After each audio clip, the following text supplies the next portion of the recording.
Kuku Raadios välja öeldud seisukohad ei pea ühtima Kuku Raadio seisukohtadega.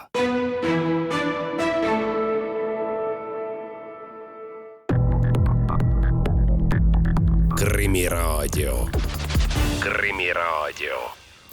Tere taas, on 7. jaanuar, teisipäev, kell on veidi üle 1 ning eetris on loomulikult Krimiraadio. 2025. aasta esimene Krimiraadio. Stuudios on ajakirjanikud Raul Ranne ja Karel Reisenbuk. Meiega on ka püsiekspert Andres Anvelt, endine tipppolitseinik, poliitika kirjamees, kes tänasel päeval jagab oma kogemusi eraäris. Head jätkuvat aastat sulle, Andres. Kuidas vorm? Uuel aastal täitsa uus vorm. Pikad pühad sind nüriks pole teinud? Ei teinud nüriks, sellepärast et ilm oli väga meeldiv, sai palju jalutatud ja natuke haigeks jäädud, jälle oli jalutatud ja nii edasi. Teravust on? Teravust on. Seda on hea kuulda.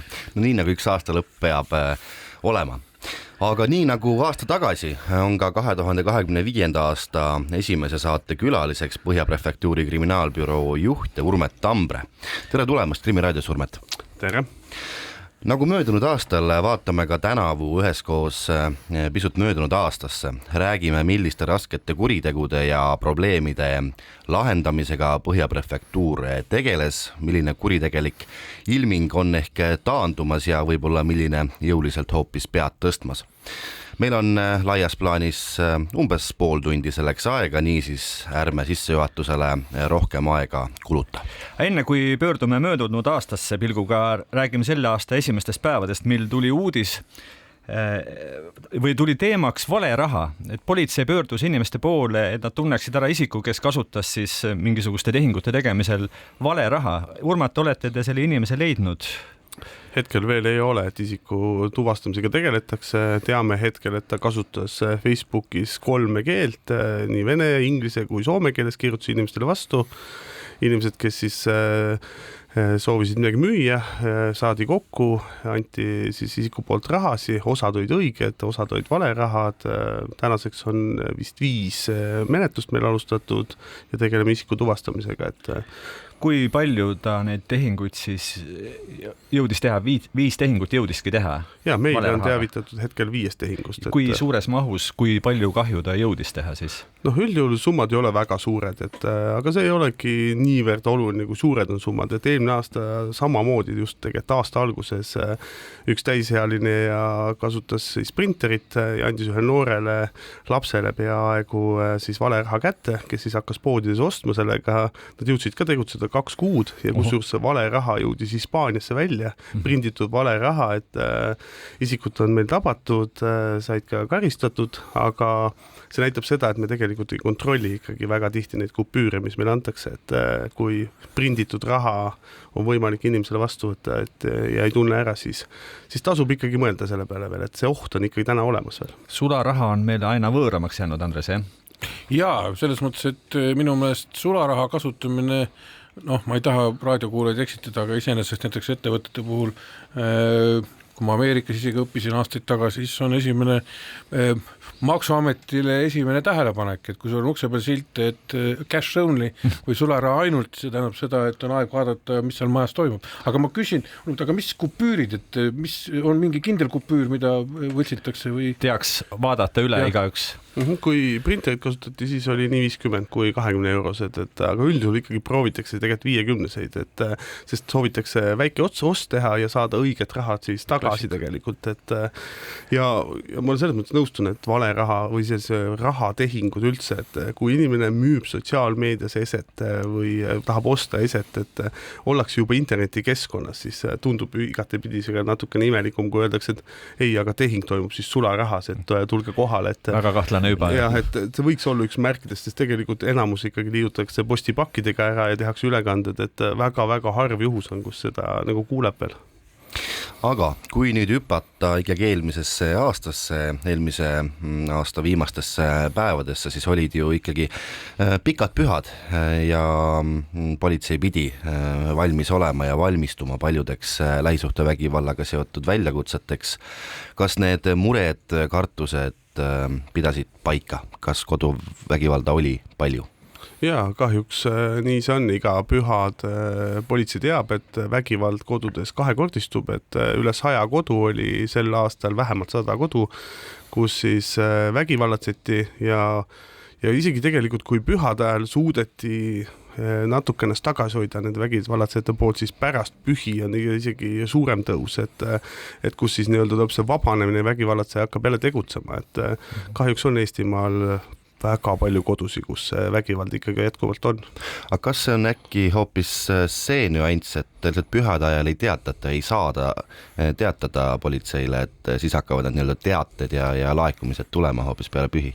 Võiks nii arvata, aga meie näeme pigem seda, et ikkagi nad pühade ajal proovivad ka ise hoida siis nii-öelda rahulikuma meelt, eriti kui on jõulupühad, et ilusad pühad, võib-olla ei ole seda päästikut sellist, mis seda siis nagu käivitab nii palju, aga see on hea tähelepanek see teavitamise osas, et ka meie näeme tegelikult seda, et vägivalla ohver ei saa tihti teavitada, et siin on just palve kõigil teistele, et naabritele, kes lähedastele, et kõik arvavad, et miks ta juba ei teavita politseid, kui see juhtub, et väga tihti on see, kus tal ei olegi vahendit, et kas telefon on ära võetud, ära lõhutud, ta ei saagi teavitada, et tegelikult on see meie kõigi nii-öelda õlgade peal see teavitamine ja vahest ka inimene tegelikult ootab, et keegi teine teavitaks, et mina ei peaks seda tegema, seda esimest sammu.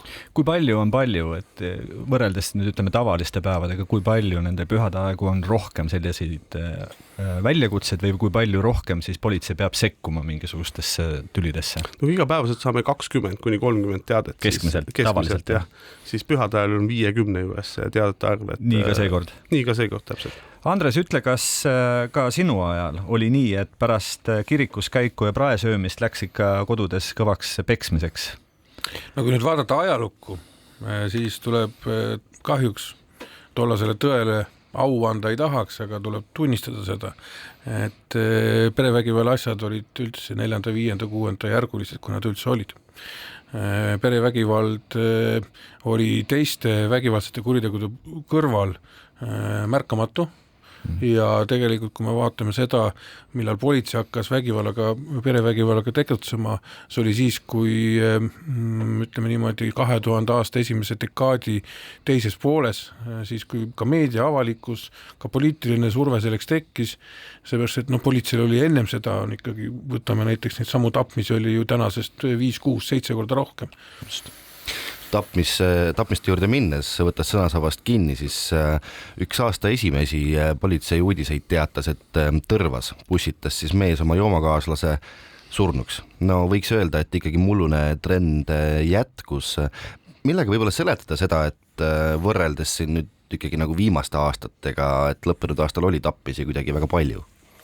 Statistika järgi, täpne statistika tuleb, aga statistika järgi sinna 20-30 vahel jääb tapmiste arv igal aastal, need ka viimased 3 aastat võib nii öelda, ja enamus tapmised ongi sellised olmetapmised, kus siis ühise alkoholi tarvitamise käigus võetakse terariist ja pisikse tüli või mille iganes puhkemise pärast teiste inimest noaga lüüakse, et selline ongi tänane olukord ja me ei ole näinud siin mitte mingisugust muutust selles, et kui võtame isegi tapmist arvuna, mulle meeldib alati kõrvale panna raskete kehavigastuste number, mis on ka püsinud seal 50 juures, et tegelikult me peame tänama arste väga palju, et need vigastused, mis inimesed on saanud, oleks, ma arvan, 90-ndatel lõppenud kõik surmaga.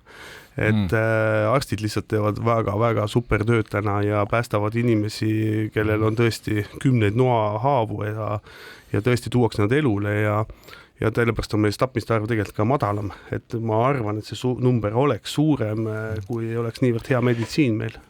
30 tapmist keskelt läbi aastas, 50 juhtumit siis raskete kehavigastuste tekitamisel, pluss meil on, eks ole, päris palju teedel juuades peaga surnuks sõitnud, pluss on maju süüdatud põlema juuades peaga, ütleme, mida teha, et me inimesed ennast või ütleme, napsitades ennast ei tapaks, ei hukkaks, ei sõidaks surma, mida veel teha? Me oleme palju rääkinud sellest, me kõik saame aru, et see on meie ühiskonna suur probleem, et juues kipuvad asjad juhtuma, aga ei muutu midagi.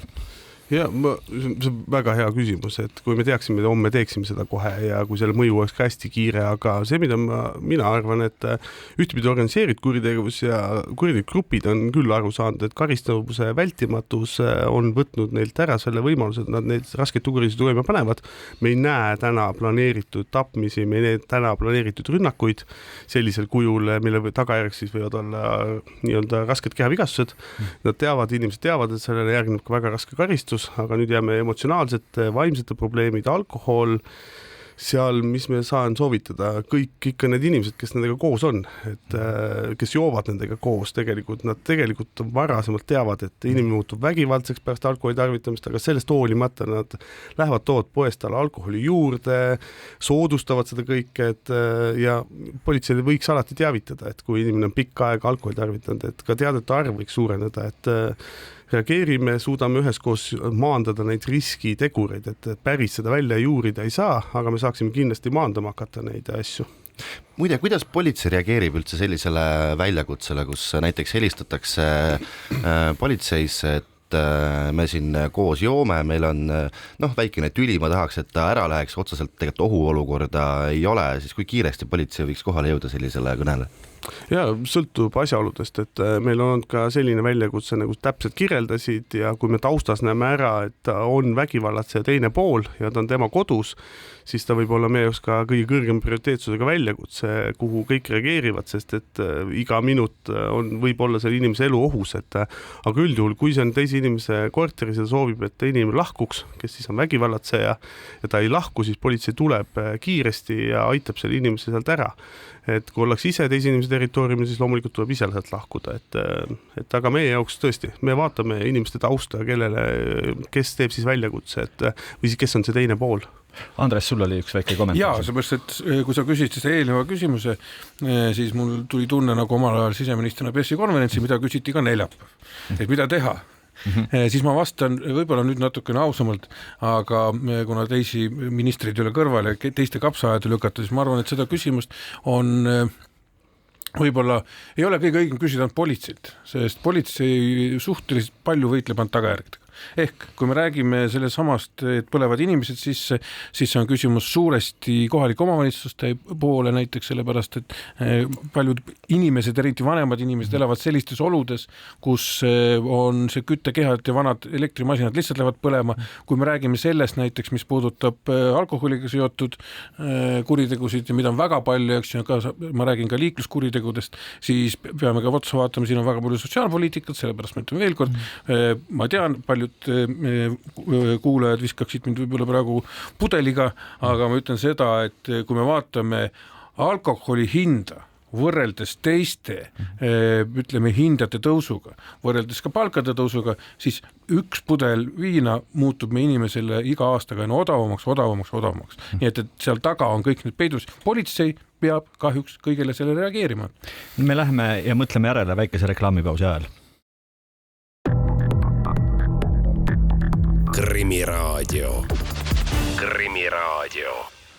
Krimiraadio jätkub. Stuudios on ajakirjanikud Raul Ranne ja Karel Reisenbuk. Meiega on samuti püsiekspert Andres Anvelt ja saate esimene külaline on Põhjaprefektuuri kriminaalbüroo juht Urmet Tambre. Urmet, kas too jätis, kes jõulude ajal Maleva tänaval tulekahju kustutanud päästjate asjad varastas, on nüüd leitud?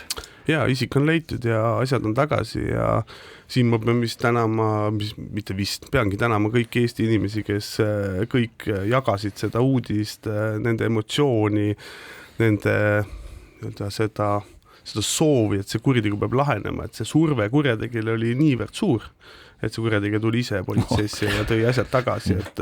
Sai kaineks vist. Ma ütleksin, et ma olen väga palju tegelikult kuritegusi näen, kui lähedased ja kõik sõbrad panevad seljad kokku ja see on üks parimaid viis üldse, kuidas kuritegusi lahendada, et ole sa siis narkomüüja või kuller, et sa vead ainet, tegelikult inimesed teavad neid, teavad varaste tausta ja teavad, et see mees või naine käib varastamas ja kui nad üheselt panevad seljad kokku ja survestavad seda inimest, siis ta lõpetab selle tegevuse. Oleme ausad, päästjatelt varastamine on äärmiselt alatu tegu. Andres, kuidas taolisi tegelasi karistada? Vangi panna ei saa, läbi peksta ei tohi. Mismoodi karistada nii, et toimiks? Võib-olla ma utreerin, aga meil on suhteliselt vähe arenenud ikka välja selline asi nagu üldkohustuslik töö ja sellistele inimestele, poistele, noortele, eks ju, kes seda tegi, talle tuleks määrata siis töö ühe või teise päästekomando juures, mitte mingi professionaalse päästetöö, aga näiteks nende kustutamisvoolikute venitamine kuhu punktist A punkti põrandaid saab pesta, kõike muud sellist, et ta näeks nende inimeste tööd kõrvalt. See mõjuks, sest tema jaoks on see lihtsalt mingisugune ma ei tea, filmi episood. Ja ma olen nagu väga nõus, et kuritegude heastamine on meil natukene lapsekingades, et eriti veel nende juhtumite puhul, kus tõesti inimene mõistab ja ta võiks selle heastada, et teinekord on kahju lihtsalt selline juba tekitatud ja raha ei ole, et kinni maksta, miks mitte seda ühiskonnale heastada, et see oleks kindlasti üks lahendustest. Mullu novembris süüdati Tallinna vanalinnas mõned autod. Kas selle kohta on täna võimalik veel midagi rääkida? Miks süüdati? Kelle ülesandel tegutseti, see kõik ei näinud välja nagu selline tavapärane süütamine. Kahjuks ei ole väga palju avalikkuse ees veel jagada, et isikud nii jätkuvalt vahi all, menetlus toimetab, oleme otsinud üle maailma selliseid sündmuseid veel siia juurde, et vaadata, kas see võiks olla mingi trend, mingi tellimus, tegutseme selles suunas, et kes võis olla tellija või oli tõepoolest tegemist rumala otsusega inimeste poolt, et loodame, kui asi jõuab kohtusse, siis selleks hetkeks peaks olema asjad selged. No, tänapäeva maailm on keeruline ja väga paljude asjade juhtumiste taga nähakse mingisuguseid Venemaa poolseid hübriidrünnaku mingisuguseid nähtusi. Ja minu käest on väga palju selle juhtumi puhul ka küsitud, et miks te ei räägi sellest, miks sellest nii vähe on teada, mida neile öelda või kuhu kaldub politsei arvamus hetkel, et kas see pigem oli organiseeritud asi või ikkagi pigem selline huligaansus? Kui tervikuna rääkida Venemaa ohtudest, siis mina kaldun ka sinna arvama, et neist tuleks rääkida, kui seal tõepoolest on tõsi taga, et inimesed oskaksid rohkem märgata enda ümber toimuvat, et kui vaadata Ukraina olukorda või kuidas kõik algas, seal ju pandi vanu mobiiltelefoni majade lähedale, märgistati ristidega maju, tehti igasuguseid selliseid tegusi, mida võib-olla inimesed oskaksid palju paremini teada anda, et kui seal on või mõnes juhtumis, mis meie menetleda on seda Venemaa kätt näha, siis me kindlasti räägime sellest ja jagame seda infot nii palju, kui saame. Antud juhul ei ole veel võimalik või põhjust niimoodi kahtlustada, et seal taga on mingisuguse Vene organisatsiooni juhis. Ja tõepoolest me alati kontrollime seda, et kas võiks olla, eriti kui on selline kuritegu, mis ei ole meil tavapärane, et kas võis olla tellimus, et me ju teame ja oleme näinud ja ka kaitsepolitsei on avalikustanud seda, et Telegrami gruppides tehakse tellimusi, et pandaks toime kuritegusi Eestis, neid isikuid on tabatud, kes on siis neid tegusid teinud, et külvata segadus, paanikat, see on täpselt. ju üks asi. Soovisid täiendada? Ei, ma soovisin tegelikult ühe vana asja veel üles võtta, mille kohta minu käest on küsitud. See puudutab 2023. aastal Harku metsas toimunud vägistamisjuhtumit. Toona räägiti palju sellest, otsiti, leitigi mingisugused seosed ka veel aastate tagustest juhtumitest ja nii see jäi, vähemalt meie jaoks. Ja minu käest on küsitud, et kas nüüd eriti naisterahvad võivad ikka Harku metsas sporti teha üksi või oleks mõistlik teha koos mehega või siis vähemalt võtta kaasa balloon pipragaasiga, et kuidas selle asjaga on, et kuidas vägistaja juhtum on lahenenud? Ja tõepoolest ka meie laual pole kordagi see juhtum seisma jäänud, oleme kaasanud FBI sellesse, koos nendega üritame lahendada, sest meil on olemas DNA, kurjategija DNA ja me üritame, kui meil vastet ei ole, siis me üritame siis leida läbi sugulaste väga kaugesse maale välja minnes selle isiku lähedased. Hetkel meil on paar suunda olnud, mis on Eestist väga kauged riigid olnud, on olemas võimalik rahvus ja liigume siis väga paljudelt 10 Eesti inimestel on võetud ka DNA, et otsida, et kas seal võiks olla nende sugulane, nii et me liigume praegu üldiselt üksikule, et väga tihti oleme põrganud ja nullist tagasi olnud, aga kuna meil on kurjategija DNA olemas siis, ja tehnoloogia täna võimaldab, siis ma arvan, me katsetame kõik võimalused ära, mis maailmas täna olemas on, et FBI igatepidi toetab meid oma laboriga. Ja naistele ütleme siis mida, et too kurjategija tõenäoliselt ei ole seal metsas hetkel varitsemas või pigem tuleb ikkagi manitseda ettevaatlikkusele jätkuvalt? No sel aastal või eelmisel aastal ta ei rünnanud, et üldjuhul, kui varasemaid aastaid vaadata, siis kui ta tegutses aktiivselt, siis oli juuli-augustikuu, et ka see viimane siis kuritegu oli samamoodi suve lõpus. Sel aastal olime selleks valmis, et ta võib tulla rünnata. Politsei oli suuremate jõududega, oli ka räägitud, kuhu kõik kaamerad paigaldada. Õnneks rünnakut ei tulnud. Võib-olla tegemist võib olla isikuga, kes tegelikult Eestis ei elagi, et ta käib siin ainult, nii et kõik võimalused on olemas, aga igal juhul võib julgelt sporti teha ja meie soovitus ikka vahetevahel, et kõrvaklapid ei oleks kogu aeg peas, et vaadata ümber ringi, et kunagi ei tea, kus põõsa taga võib mingi oht olla, et see võib ka olla loom või paha kukkunud puu, et inimesed kukuvad ka nende taha, nii et hoidke silmad lahti ja kõrvaklapid peast vahest ära ja jookske rahulikult metsas. Ma tuletan Krimi raadio kuulajatele lihtsalt siis meelde, et see vägistaja, kellest me räägime, niinimetatud rätipea, umbes 50-aastane mees, ligikaudu 175 centimeetrit pikk ja räägib vene keeles. Mehel on pruuni värvi silmad ja väga lühikesed pruunid juuksed ja rünnaku hetkel kandis ta peas helehalli rätikut, mis oli kukla pealt seotud sõlme ja seljas oli tal horisontaalsete siniste triipudega T-särk ja jalas militaarvormi moodi laigulised pruuni värvi püksid ning musta värvi tossud ja veel üks tunnus, et mehe vasakul põsel on horisontaalne helelaik või arm ja võib kanda kullast sõrmust, et olgu see ka siis nüüd siin öeldud. Aga enne selle saate osa lõppu tahaks rääkida mõnest töövõidust ka veel. Kuidas suutis politsei suhteliselt kiiresti lahendada kuriteo, milles Tallinnas Lasnamäel autosuvila põlengus hukkus 2 inimest?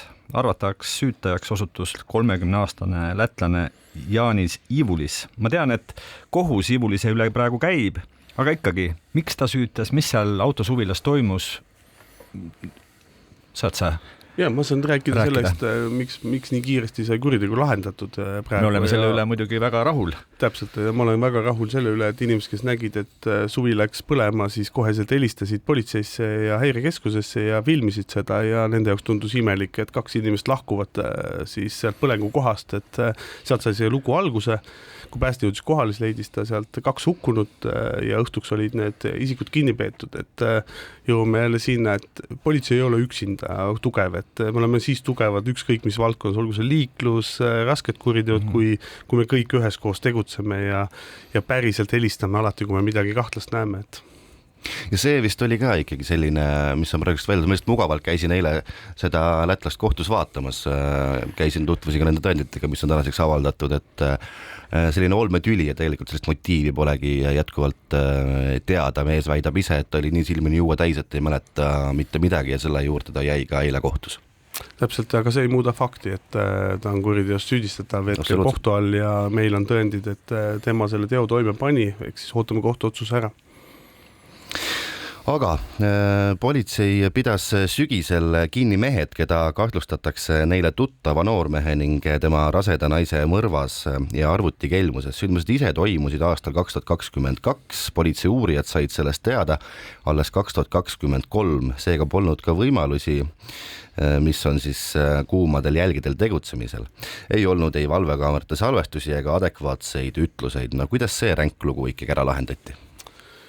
Mul oleks väga hea meel, kui ma saaksin seda rääkida, aga see lugu vist jääb selline valdkonda, mis jääb punase templi alla väga pikkadeks aastateks, et kuidas kriminaalpolitsei täpselt tööd teeb, et see on üks sellistest kuritegudest, ma arvan, mis on kriminaalpolitsei jaoks lahendamise mõttes uhkus, et võetakse kõik võimalused, mis võimalik on ja lahendatakse kuritegu ära, kuritegu, millel pole sündmuskohta, kuritegu, millel pole ühtegi jälge, et ma olen oma meeskonna üle väga-väga uhke, et see töö ära tehti ja kuriteos kahtlustajad tabati.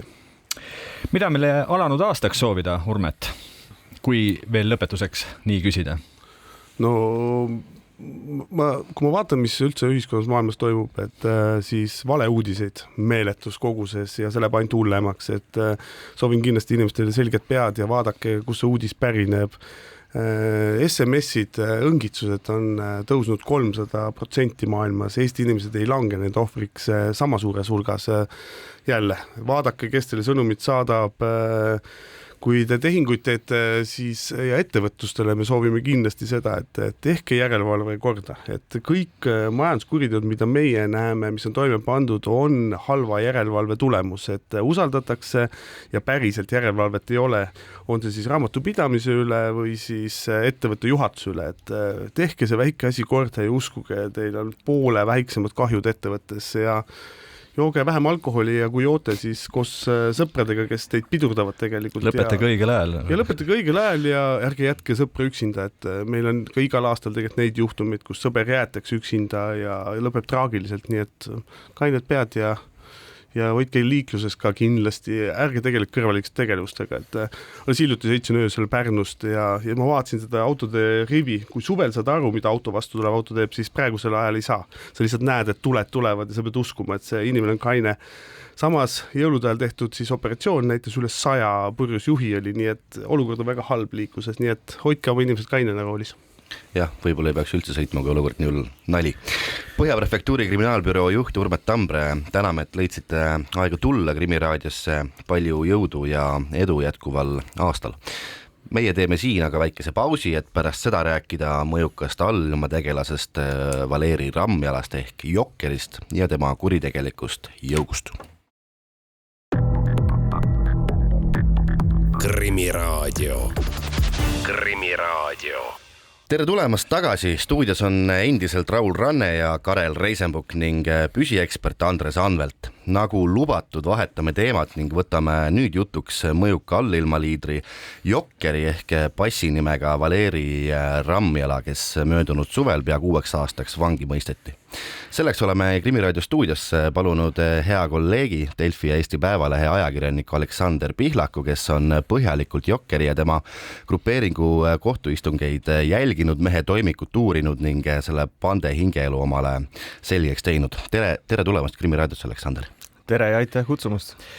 Öeldakse, et Jokkeri jõuk oli mõjukas ja julm, oli eriliste põhimõtetega ja ainus eestikeelne ja nii edasi. Aga kui nüüd tsiteerida klassikuid, siis selleks, et kogu lugu ära rääkida, tuleb vist alustada algusest. Millal selline mees nagu Jokker esmalt allilmas üldse nagu nähtavale ilmus või?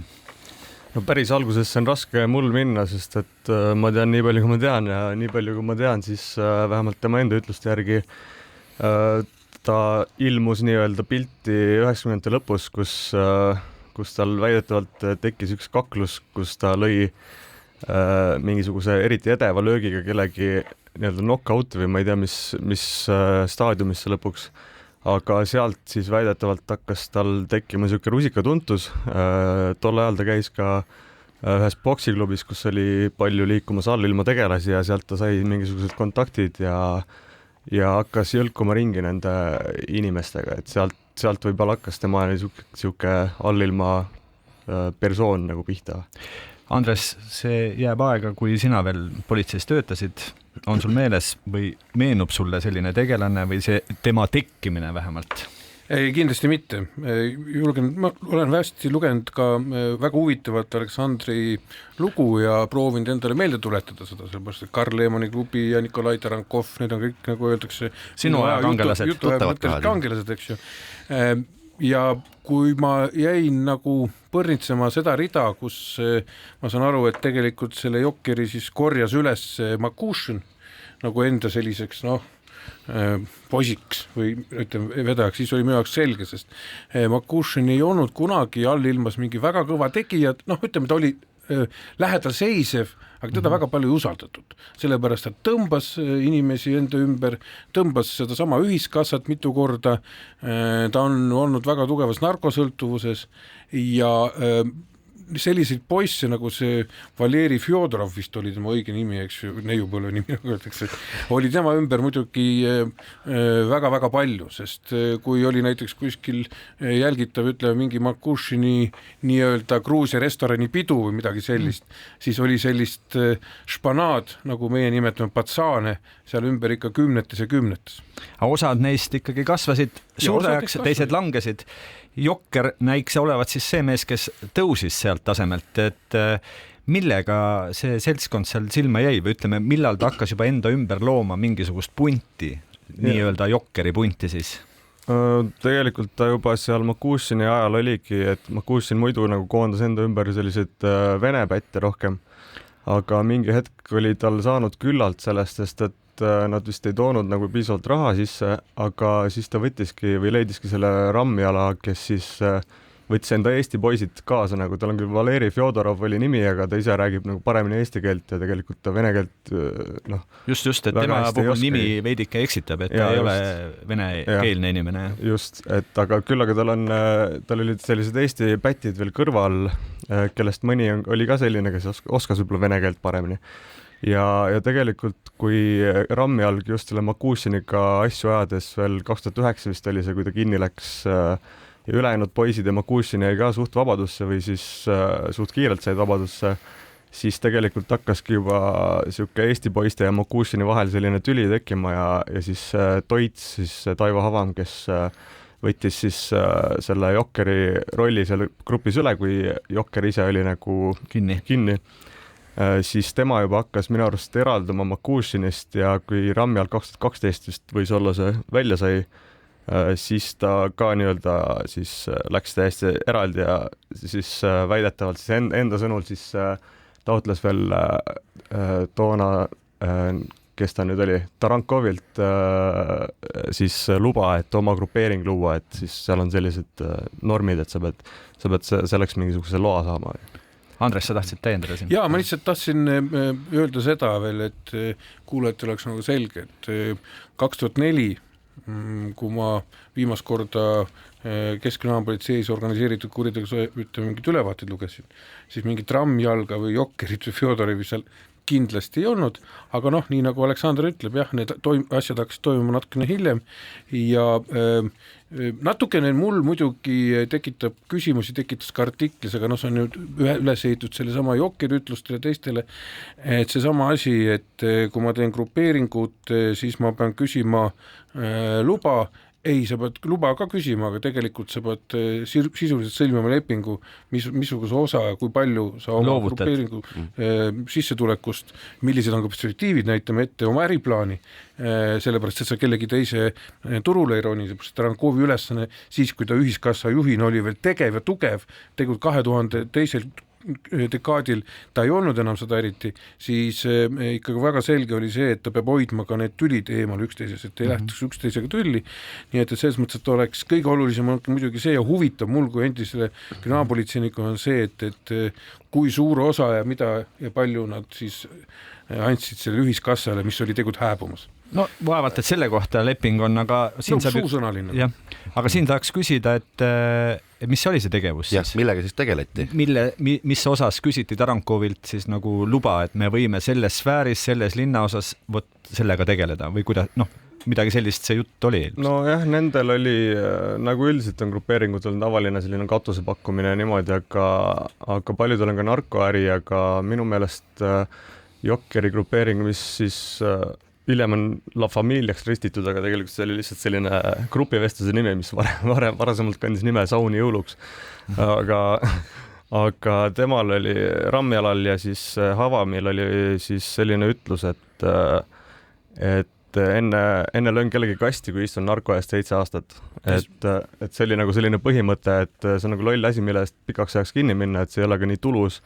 Et Ramjalg siis väidetavalt siis tegeles rohkem sellise laenu andmise ja väljapressimistega ise, aga tal oli pundis oli inimesi, kes tegelesid, otsisid igasuguseid ärisuundi kogu aeg, olustik muutus, kogu aeg otsiti uusi asju, mingisugused arvutikelmused, sellised asjad, snuusi äri, maskitehased, kõik sellised asjad, kuhu nad üritasid nagu suruda ennast, mis olid ka sellise legaalse suunitlusega natukene kohati, aga tihti ka ikkagi seal illegaalse teenistuse. Andres soovis midagi. Jaa, ma lihtsalt täiendan seda asja, et siin on väga hea see, nagu öeldakse, tõetera taga, et ega Tarankovi juurde minnes, nii palju kui mina ajalugu mäletan, ega eriti mõtet mingi narkoteema arendamisega ei olnudki. tema enda suhtumine oli ka selline, et ta eriti oma tiiva alla neid narkogrupeeringut tahtnud võtta, need, kes ilmusid välja ja proovisid midagi toimetada, noh hea näide, kes tahtis saada enda kätte kogu Tallinna narkovõrku ja leidis otsa siinsamas Lasnamäel omal ajal oli Torpeedo, eks ju, Ivanov, siis tuletan meelde tegelikult ju ka Tarankovi enda lõppu, sellepärast ju see tüli, mis tekkis tema sellesama sõbra pojaga, eks ju, oli ka seotud ju fentanüüliäriga mingil määral, kes siis palus ju selleks raha Tarankovilt või oli seal ka sügavam tüli, nii et jah, et ma arvan, et siis seesama Jokkeri grupeering pidi ka ennast sättima selle Tarankovi nagu poliitika alla, kui nad tahtsid tegutseda. No kui edukad need ettevõtmised olid, mis rääkisime, kõik need väljapressimised, laenuärid, maskitehased, mõtle seda, kui palju seda raha seal liikus, ma ei tea, kui jõukas Jokker oli, kui laialt elati? No ise ta ütles, et ta juba 2000. aastate alguses andis ajalehe kuulutuste kaudu välja ja nõnda siis talitas, et ta andis laenu neil, kellel oli raske saada laenu ja siis tema point oli see, et see laenu intress, nagu mis oli ka suht kõrge, selline 5-10% võib-olla, et see jääks jooksma kogu aeg ja tema mure oli see, et kui ta peaks nagu järsku saama põhisumma tagasi ja intress enam ei jookse, siis on nagu kiiresti vaja leida keegi, kellele see uuesti anda ära. Nutikas ärimees. Jah. Aga sellest ta nagu ajas endal kokku päris mitu ja ta vist pani nagu tagatiseks nõudis korterit ka ja niimoodi kasvatas mingisugust kinnisvaraportfelli ka nii-öelda, aga nii palju ta rääkis veel uurijatele seal, et kui ta 2012 välja sai, siis tal oli nagu 400 000, ma ei mäleta, kas see nüüd oli eurone puhver vist, mis oli eurone puhver, ma lugesin artiklit teile. Et sellest hakkas nagu välja pääsedes jälle nagu investeerima nagu laenudesse. Maskitehase äri, mis tal nüüd lõpupoole oli, kus ta tahtis nii-öelda exitit teha, et allilmast väljuda, millele ta viitas nagu viimastel aastatel päris palju pealt kuuldud vestlustes ka, et seal siis väidetavalt naljakas muidugi, et nad tegid Soomes selle maskiäri, panid püsti, kus on ilmselt palju kulukam kui Eestis, aga nende point oli see jälle, et Made in Finland on palju kõvem kui Made in Estonia või Baltics. No väga moodne ja kaasaegne mõtlemine, samas on Jokkeri pundi puhul räägitud, et seal oli suhteliselt arhailine ja vanamoodne selline hierarhia. Kui sa veidi tutvustaksid seda, kes olid seal veel nii-öelda tegijad ja mis ülesannetega need tegijad olid? Mitte ainult Jokker ei olnud, seal olid, eks ole, tal omad alluvad ja sealt allapoole, et see oli kõik üsnagi konkreetne, üsnagi niisuguses selge struktuuriga hierarhia, kui ma nüüd sinu lugudest õieti olen aru saanud. Korra põikan lausega sinna maskitehasesse ka veel, et seal väidetavalt üks tehing Inglismaale läks paari miljoniga läbi, aga sealt edasi nagu läks juba keeruliseks, et enam ei usaldatud. Aga hierarhiast nii palju, et siis kui alguses grupeering ka loodi, siis oli juba, nagu ma ütlesin, Taivo Havam oli kohe parem käsi, kuni siis Jokker tuli tagasi vanglast ja tegelikult sealt Makušinist, vist Makušini tutvusringkonnast leidis teda ka Dmitri Tšerevko, et kuna Ramjalg ise nagu vene keelt väga ei kõnelenud, siis Tšerevko oli selline vene keele tõlk siis selle grupeeringus, et ise ajas sellist kohviäri, aga siis käis vahepeal kokkusaamistel ja aitas nagu tõlkida, kuigi Havam oskas ka väga hästi vene keelt. Sealt edasi tal Jokkeril endal oli selline turvameheks kutsutav Oliver, kes siis oli temast noorem ja kes siis hiljem nüüd viimastel aastatel, kui Jokker tahtis eralduda sellest asjast, on nagu tõstnud nagu justkui pead, et tahtnud oma grupeeringut vist luua või midagi sellist. Aga see vist ei õnnestunud, kuivõrd ta nüüd siis ka pandi kinni. Kes seal veel oli? Jaegu nimed, aga räägi, mis võtetega seal, kuidas seal, et ikkagi kui alluv kõhkles käskude õigsuses, siis sai peksa või kuidas seal oli? No jah, seal... Või oli seal ikkagi nõupidamiste laud ja klaasist boks ja räägiti, et ma suudan ja ma ei taha ja ei tea, miks mina või kuidas seal käis see ülesannete jagamine ja töö korraldamine? Seal üldiselt käis nagu, seal ei olnud sellist, kuidas ma ütlen nüüd, et vertikaalset käsuahelet nii palju, et seal oli, ütleme, kaks sellist kõvemat meest ja siis omavahel suheldi seal, Jokker suhtles põhimõtteliselt kõigiga, eks ole, ja kamandas neid ja ütles suht karmilt ja teda kardeti ka väga, et isegi kui kokku saadi, pundiga arutati kuskil midagi, siis kui Jokker tuli, siis kõigil põhimõtteliselt lõid seljad sirgu ja oldi kohe selline, kardeti. Ja Jokker siis kamandas neid ja ütles, kes kuhu läheb ja ta ise nagu ka viimastel aastatel tegelikult seal nii-öelda kokkusaamistel käinudki nii palju ja saatiski sinna Havamit ja teisi. Et teine point oli lisaks nagu siis välja pääsemisele sealt oli lihtsalt nagu madalat profiili, et mitte kinni minna. Kuidas need kokkusaamised välja nägite? Seisti harkis jalgu bensiinijaamas kohvitops käes või kuidas? Kas sa oled... See on üsna täpne kirjeldus jah, et osad on kirjeldanud seda niimoodi, et tegelikult need seal, mis on Keskerakonna kontori juures, on see endine Statoili Circle K, et seal need tihti kogunesid ja lõunapraadi käisid söömas Argentiina restoranis ja mis iganes. Et seda ka, et kui keegi mingi pahandusega hakkama sai, et siis Jokker ikka karistas ka, et lõi ikka sellise, tegi, võis haiget teha. Karistas füüsiliselt?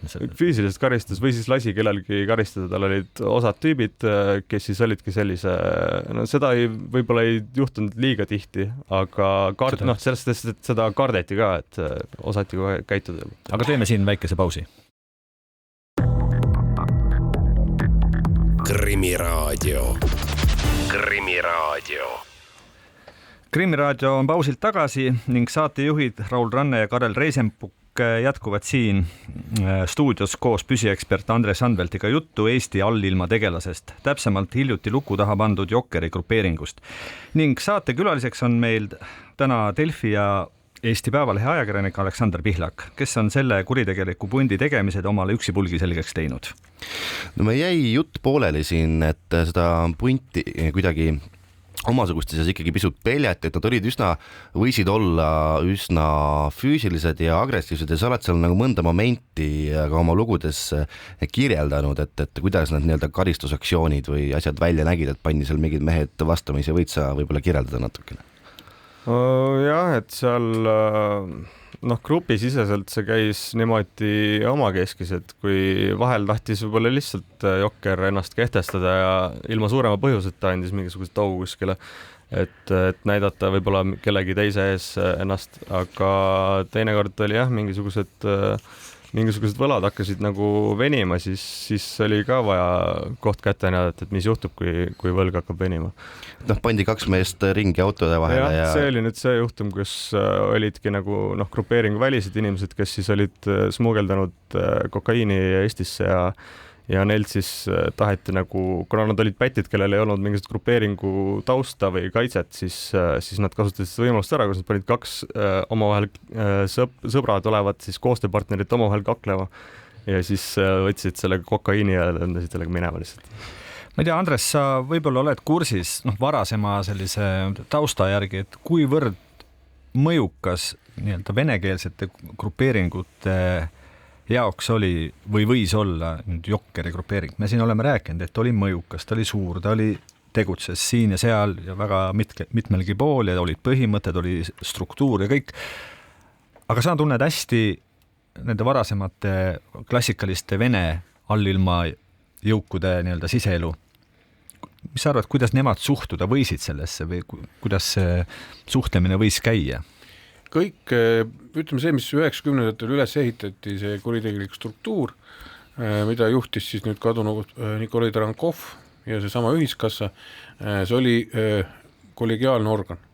Tegelikult sinna nii-öelda selle laua ümber siis said need, kes said nagu siis selle litsentsi tegeleda ühiskassa all. No aga varasemast ajast seal eestikeelseid inimesi laua ümber väga ei olnud. Oli küll, käis seal Kalev Kurg seal laua taga, oli periooditi, siis mind jälle tülli, eks ju, siis kui tuli see Permi ja linnukate sõda ja nii edasi, aga ikkagi suuresti nad olid seal. Nii et ma ise arvan niimoodi täitsa selle artikli pinnalt, mida Aleksander kirjutas, et kui nad tõesti said siis selle Tarankovilt 2000 esimese dekaadi lõpus või 2000 siis, ma ei tea, 12 vabanes selle loa sinna ühiskassa laua juurde ümber tulla, siis nad kindlasti olid aktsepteeritud nende poolt, kes seal laua ümber olid. Nii palju, kui seda lauda oli, sest ärme unustada, et 2012 oli Tarankovi tapmiseni jäänud 5 aastat ja ta ise proovis teha midagi, mis on sellise väljamineku poolt, et ta tahtis nagu ka eemaltuda, ta oli vanaks jäänud juba nii edasi. Nii et need, kes austasid neid traditsioone, said kindlasti ka nendega kokkuleppele, aga sinna kõrvale ju oli tekkinud ja tekkimas ja siiamaani tekib, eks ju, neid struktuure, kelle jaoks ühiskassa on mingi ajaloo nagu rudiment. kommunistlik partei Vene ajal, eks ole, mingisugune igand. Igand, nüüd on ühtne Venemaa, on palju selgem kõik. Andres viitas siin ühiskassa juhi Nikolai Tarankovi tapmisele aastal 2016 see juhtus. Mis sai pärast Nikolai Tarankovi tapmist selles Jokkeri pundis, kas hakati seal kuidagi pead tõstma, et võiks midagi selle tapmise järel ise kuskile tõusta või kuidas see suhtlus selle pärast seda toimis?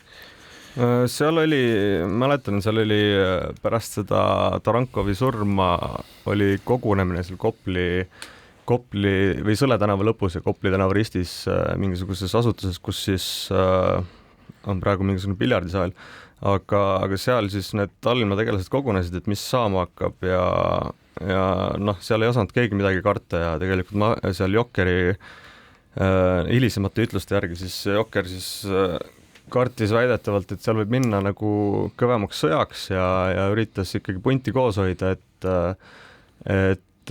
noh, ta ütles, et tal oli juba tegelikult seal kandis ka juba väljumisplaan kuskilt kaudu väidetavalt, aga siis ta mõtles, et on vaja ikkagi koos hoida, aga see on võib-olla lihtsalt vabandus, et miks oli vaja grupeeringut hoida, et siis mida prokurörile öelda võib-olla.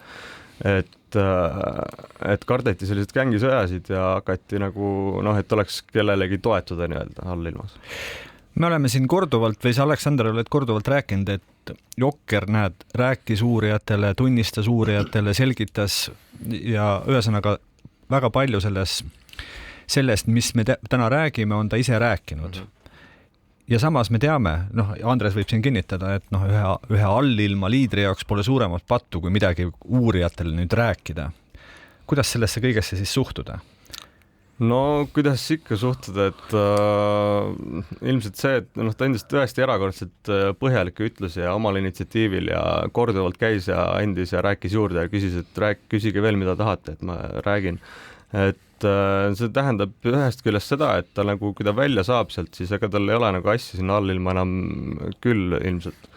Aga võib-olla Andres on teist meelt, aga et ta võib-olla siis ongi see soov nagu siis nii-öelda väljuda.